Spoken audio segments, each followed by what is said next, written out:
guys? It's your girl Doodle from OnPoint for Gamers, and we're here to check out Outward 2 from 9 Dots. Let's go. Let's get it. Repping for Xbox. All right. Oh, crap. Oh, smooth.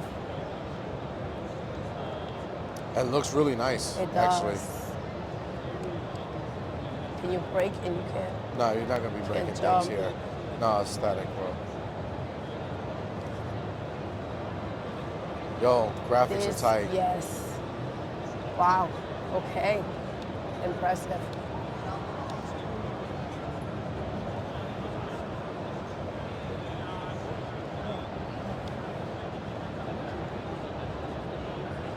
Wow. Where's that purple line? You see that purple line? Yeah, that's the way to go. I'm just showing you guys the world. Look at this. How's it feel? It seems like a... Nice and smooth. I feel like this game is ready to come out. Look at this. It's like a workbench. Oh, they got potions. Ooh, let's go. Yep, pick everything up. I took the light, you guys. I took the light out the room. Let's go. The lighting in this game is crazy, it's insane, dude. All right. That's where I came from. I'm gonna go up this way.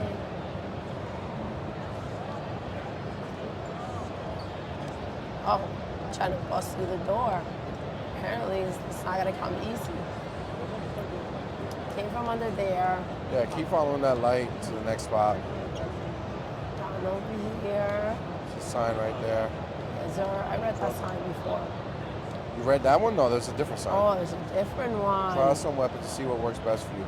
Oh, I think there's a weapon rack. Ooh. Right here, to the right. Okay. All right, so get out of there. All right.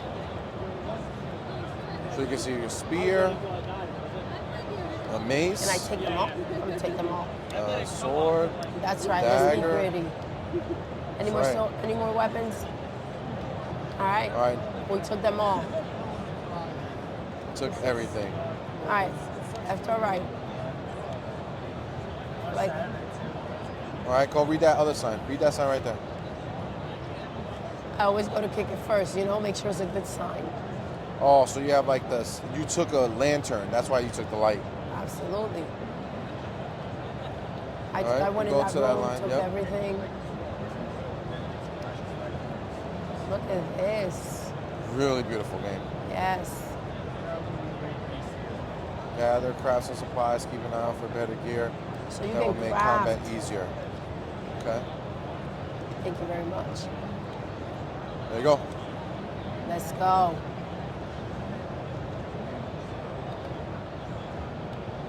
Should I go down or? Sure, go down. Or up? Let's go. Oh, this looks like a dungeon. Now, you had a lantern. I did. So how do I get into my inventory?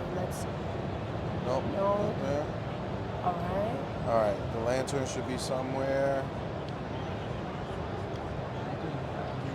No, it would be in the equipment. Up.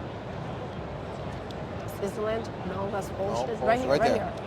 Man, there you see, go. that took you a minute. That took you a minute. Oh my gosh, these are bees. Do you say that took me a minute? I know, I'm teasing you guys. You know I'm always trying to put everything on you. By the way, I gotta tell you how much C Money hates bees. Don't give them another thing. Oh my gosh. And you know what's funny? The honey that they make is mustard color. All right, focus. Ooh. You take all the berries. Hold it. You have to hold it. Hold it. Oh, bear, let's go. Took everything. That's where I went into. Can I climb? Oh my gosh, you guys think I can climb? No, I don't think so. There you go. Oh, that's so cute. That's not cute. No. Oh my gosh, be my pet. Kill that it. would be so dope. Okay, all right. Right trigger, right thumb. It's not doing the fighting. Oh. Yeah, it's not doing the fight. Okay. There you go. Here we go. Oh my gosh, I wish you could keep them as pets. Why would you want to keep it as a pet? It's a so monster. Cute. It's not. What is cute about that? It has like 6 eyes. Oh, you're right. All right. Well, listen, when you... And oh it's gosh, attacking it has you. An eye in the middle of his hair. And it definitely has yeah. like a ponytail oh my gosh. on its back. He whooped me. Did you just get ragged up? Listen, the details are not You necessary. died. It's my turn. All right? My Let's turn. Go. There you go.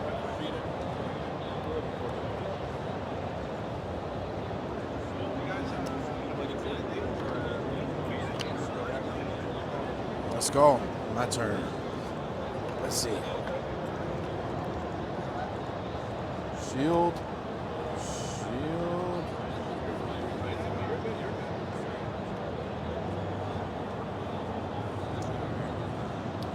Interesting.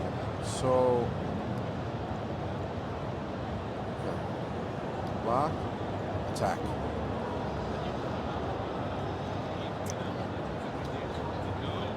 Iron Spear.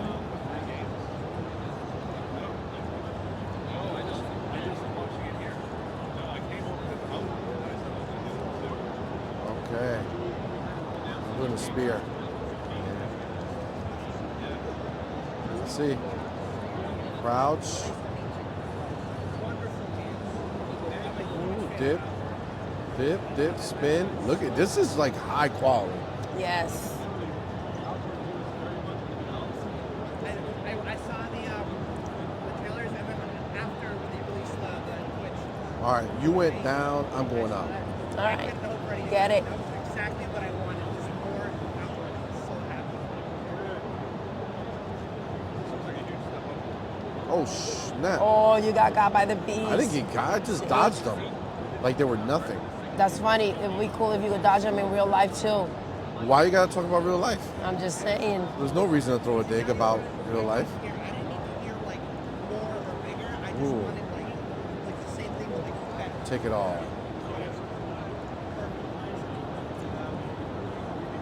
Water skin, 25 stamina.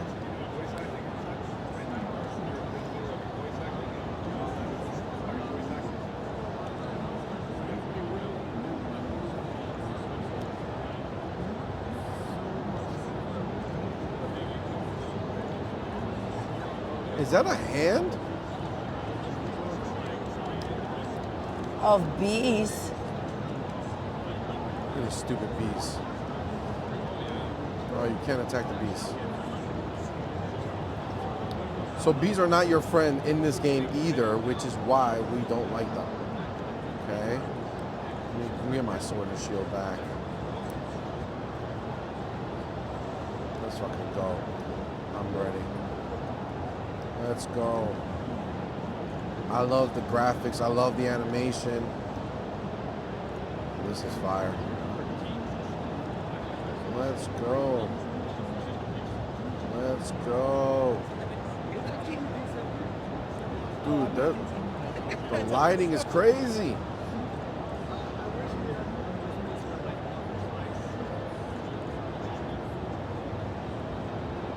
Yeah, the additions that you guys have in the game look really good.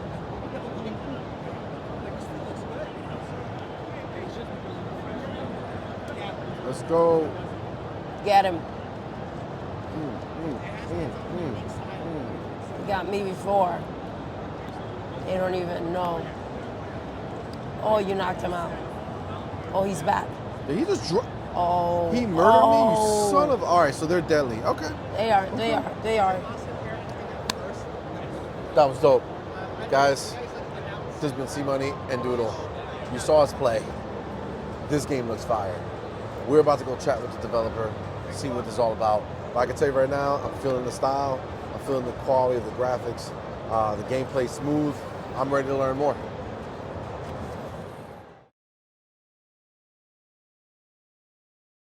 What's up, you guys? It's your girl Doodle from OnPoint for Gamers, and I'm here with Guillaume, and we just checked out Outwards 2. Amazing game. Please tell us a little bit about it. All right, so the idea behind Outward, the first one, just like the second, we're sticking to the same vision. For once, in an open world RPG, you're just a regular dude or dudette. And that means that everything is way harder, but it is also more immersive because everything that you had to think about if you were to go on an adventure will apply. So if it's cold, you need a coat. If you're sick, you need to rest. But also, if you encounter two bandits and you're just like an unseasoned adventurer, well, they're gonna kick your ass. So you have to be very careful and kind of stack up everything to your advantage. So if you see those two bandits, what would you do? Would you just rush at them and start hacking away with your machete while they got like swords and armor? No, you would not. So what do? Well, maybe you poison your blade, set down some few traps, try to sneak them and like get an advantage. You gotta play cowardly because you are at a disadvantage. Tactically. Exactly. I so love that's the that. spirit of the game. But it also means like you think of everything. What kind of food you eat? What's that gonna do for you? What, like, are you drinking water before you engage into a physically strenuous activity? That might help. Will you sleep? If you sleep, where? Will you be spending guarding? And also, That's pretty if you want to amazing. survive, well, maybe you want to play with someone else. The game is playable solo, but you can also play in co-op with another player. And it's Let's the only go. RPG series, open world RPG series that is playable in split screen. So That's freaking amazing. That's so dope. Wow. Okay, so it's like action reaction type of situation in tactically thinking, just not it's not mindless action. What inspired you to make this game? So I'm a huge fan of RPGs, and like I'm not trying to blast them and like being critical of them because, well, I just keep playing them all the time. But I figured I'm always the Dragonborn. I'm always this child from a prophecy, the last one from the tribe. Very true. And those tropes, they take away from the immersion because I'm none of those things. And I just want to feel alive in a Wow. fantasy world. And I think that the vast majority of people who play RPGs, they don't necessarily want to feel powerful. They just want to feel immersed. And so how do we get there? And how do we make people think like they would in real life and apply that in the game mechanics? And that's what inspired everything in Outward. That's pretty amazing. You're trying to have the player kind of connect to the character and give that realism. You are correct. They're very mythical, very like from another world. And to bring that effect, this is going to be an amazing experience for the gamer. So how long has this game been in development?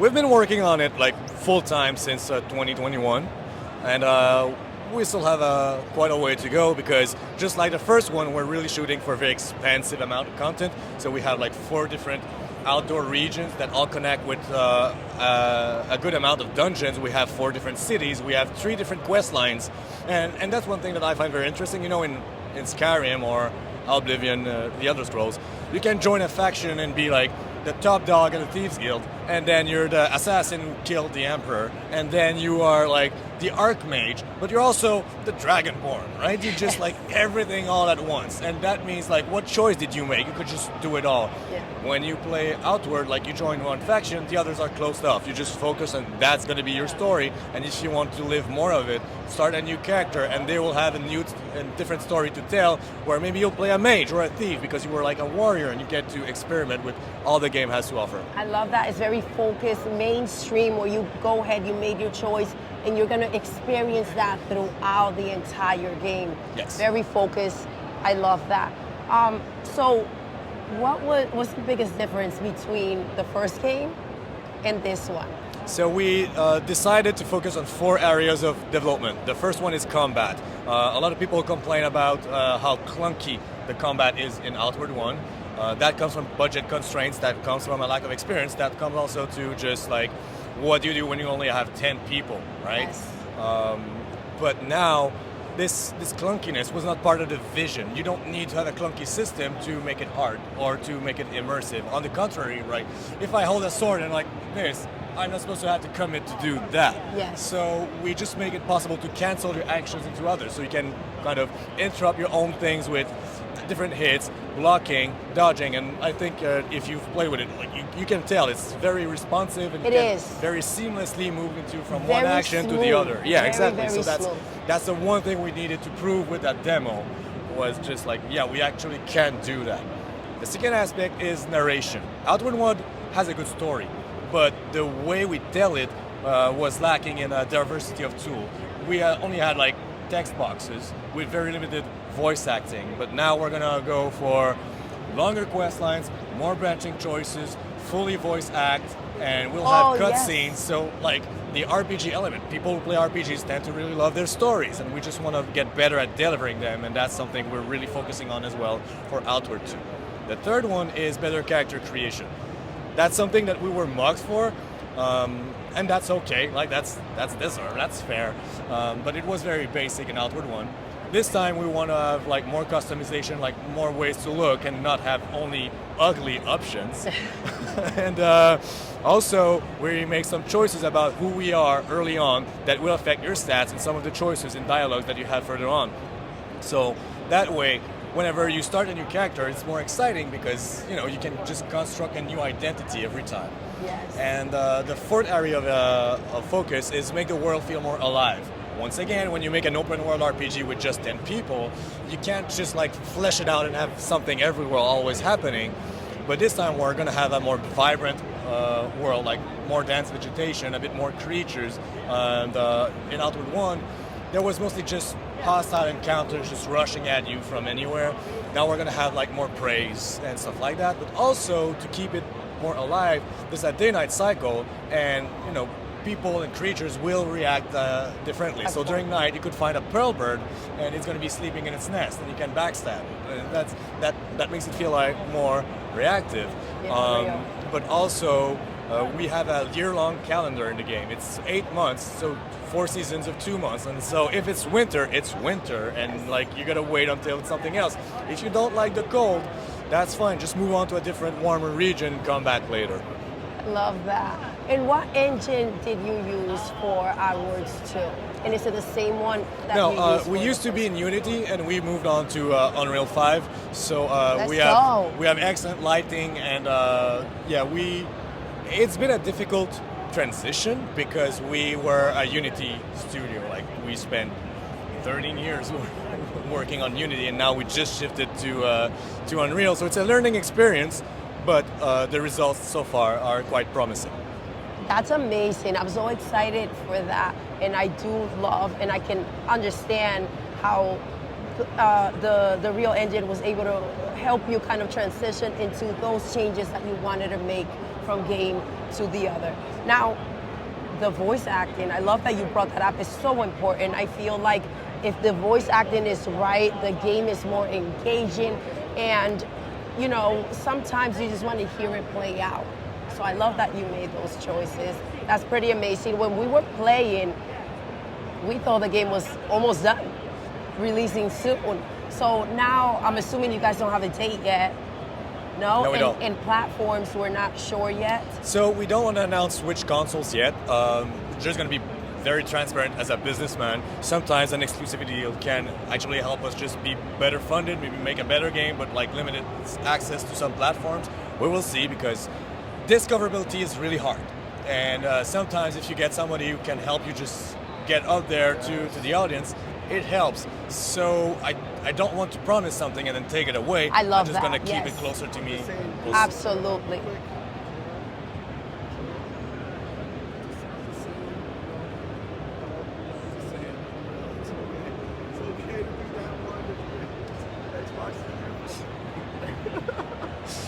Well, it's going to be like a bit of a highest bidding war, right? Just like who has the most to offer. Or maybe we'll go everywhere. It depends on the kind of success. It depends on what is expected for people. And if we see a very high, very clear demand from a lot of people on every platform, it would be kind of a dick move to take it away from. So we're just going to see what benefits us most. Also, we're a publisher now, and it makes things more complicated. Maybe like some deals can be multi-titled. We're just going to see what are the options that we have, because we have more weight by having a catalog of titles, and when we're just one studio working on one game and like this, we're trying to get discovered. I get that. So Nine Dots is the one that's making this game? Okay, because so like the other ones, you're publishing the other games, but this one you guys are making? So we have two internal teams. The bigger one is making Outward 2. The smaller one is making Lost in Prayer, and then we have some shared resources between both. And some of those shared resources also lend some supporting hand to the team of Ever Curious working on Witherbloom. So is it safe to say that now that you've experienced Unreal Engine 5, you are going to move forward in that direction? Was it easier or more pleasant experience, or is that something that It's a you don't know? title by title thing, because some essentially working in Unity for many types of games, it just works faster. And sometimes there are just some genres for which Unreal is a bit more skewed. So we're just going to see what tool makes the most sense. And now that we have experience in both, we will be able to make a smarter decision. And who knows, maybe one day we'll make our own engine. It depends always on like what it is that we want to make and what is the smartest way to tackle that challenge. Absolutely. I have to ask, because C-Money does not like bees. What made you put bees in the game? It was just we had, ever since the first year of 9DOS, we had this internal rule, which is no bats, no rats, no wolves. You know, we always keep doing the same encounters, and so we had this. Okay, but if we want a zombie type creature, what do we do? And like, how do we make it a special version of the zombie? And so we had like, what if there were these beehives getting attached to corpses and taking control of them, and like just make it even freakier? Well, Yes. there you go. You've got the walking hives. That's awesome. Well, now we know. I'm excited to find out when the release day will be. I'm looking forward to the game and finding it on Xbox. Game Pass, maybe. We'll see what kind of deals come your way. We are so thankful that you took the time to talk to us and to allow us to go ahead and try out your game. It is fantastic, and we can't wait for it to release. You guys know what to do. Keep your eyes out for Outwards 2. Outward 2. I apologize. Keep your eyes out for Outwards 2. I'm excited for it, and I feel like you will be too. This is your girl Doodle from OnPoint for Gamers. Thank you. Thank you for your interest.